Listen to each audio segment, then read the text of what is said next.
Торпокторду Бишкектен сатып алып келген.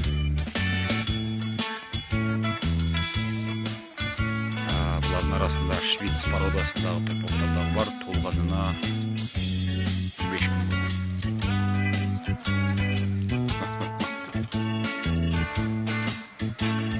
Азыр буларды сүт менен багышат.